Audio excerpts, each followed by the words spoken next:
आज आम ये भिडियो रे पंचम श्रेणी इंग्लिश बही लेसन 3 गुड मॉर्निंग पोएम रो सेशन 2, 3, 4 एंड 5 टी आलोचना करिबा। प्रथम आम नंबर 2 टी आलोचना करिबा कंपैरिजन एक्टिविटीज। ए नंबर टी देछि एमसीक्यू क्वेश्चन गुडी को। नंबर 1 टी देछि the girls does not say good morning to the dash. एठारे दिया जायथिबा ऑप्शन गुडी को मध्यरु झियोटी काहाकू गुड मॉर्निंग बोली कहूनी ना। आंसर हबो ए नंबर टी हिल्स। नंबर 2 टी हबो the girl does not say good morning to river. Number 3 टी हबो the girl is happy. Number 4 टी हबो in the poem good morning is used 5 times. तापरे बी नंबर बिट्टी देछि the lines of first 2 stanzas are given below but these are not in order. Write them in order. Do not see the poem while doing this task. Write the serial number of the lines in box. Then check your answer with the poem in your box.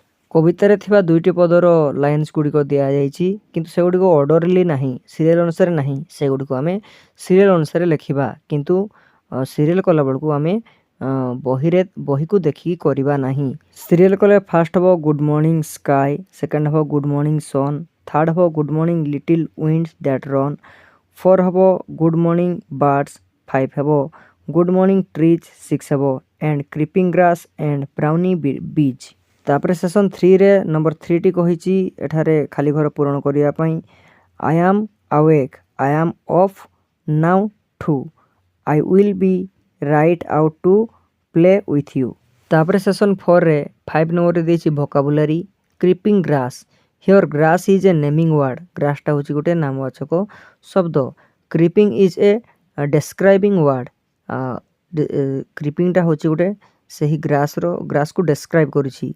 Right the describing word for wind, sun, trees, girls and birds.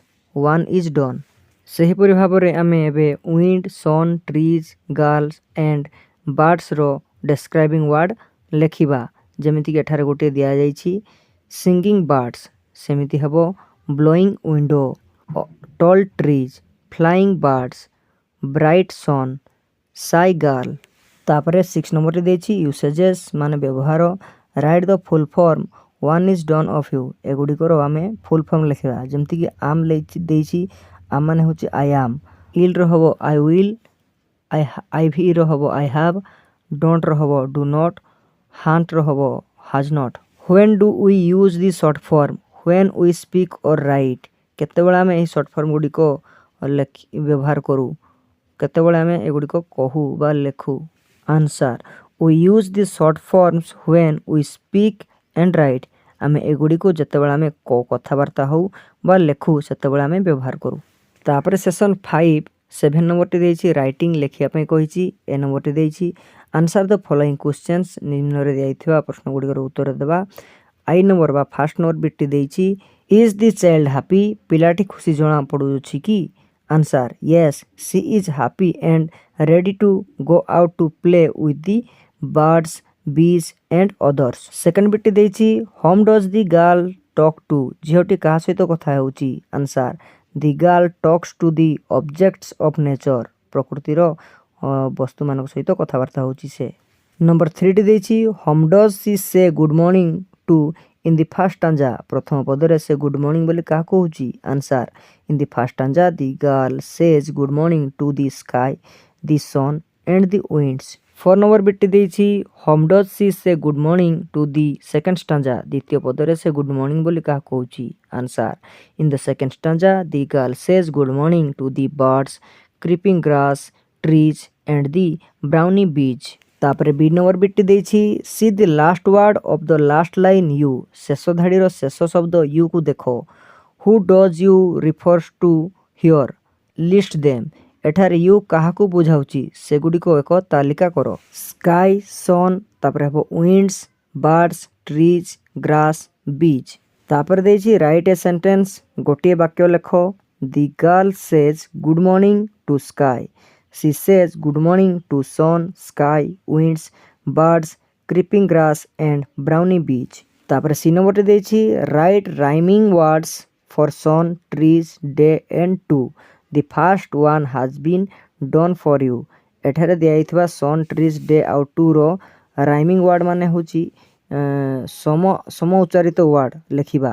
ଯେମିତିକି ଏଠାରେ ଗୋଟେ ଲେଖିଦେଇଛି ସନ୍ର ହେଉଛି run, ସେମିତି ଟ୍ରିଜ୍ର ହେବ beach, ଡେର ହେବ ହାଏ, tour ହେବ ଠୁ। ତାପରେ ଡି ନମ୍ବରଟି ଦେଇଛି given below is a new stanza to the poem but the lines are not in order and write them. ତଳେ ଗୋଟିଏ ପଦର ଏକ ନୂଆ ପଦ ଦିଆଯାଇଛି କିନ୍ତୁ ପଦ ଗୁଡ଼ିକ ଠିକ୍ କ୍ରମରେ ନାହାନ୍ତି, ସେଗୁଡ଼ିକୁ କ୍ରମାନ୍ୱୟରେ ବା କ୍ରମ ଅନୁସାରେ ସଜାଇବା ଓ ଲେଖିବା। ଅର୍ଡ଼ରଲି ବା କ୍ରମାନ୍ୱୟରେ ଲେଖିଲେ ହେବ good morning grasshopper, good morning dove, good morning butterfly that I love. ତାପରେ ଦେଇଛି where can this new stanza be written in the poem after the first, second or the last stanza. ଏହି ନୂଆ ପଦଟି କବିତାରେ କେଉଁଠି ଲେଖାଯାଇପାରିବ? ପ୍ରଥମ, ଦ୍ୱିତୀୟ କିମ୍ବା ଶେଷ ପଦ ପରେ। କେଉଁଠି ଲେଖିବା?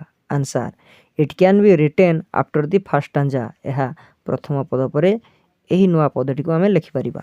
ତାପରେ 8 ନମ୍ବରଟି ଦେଇଛି ମେଣ୍ଟାଲ୍ ଟକ୍, ମନକୁ ମନ କହିବା। 9 ନମ୍ବରଟି ଦେଇଛି ଲେଟ୍ ଅସ୍ ଥିଙ୍କ, ଆସ ଚିନ୍ତା କରିବା। Is it possible to talk to birds, trees etc?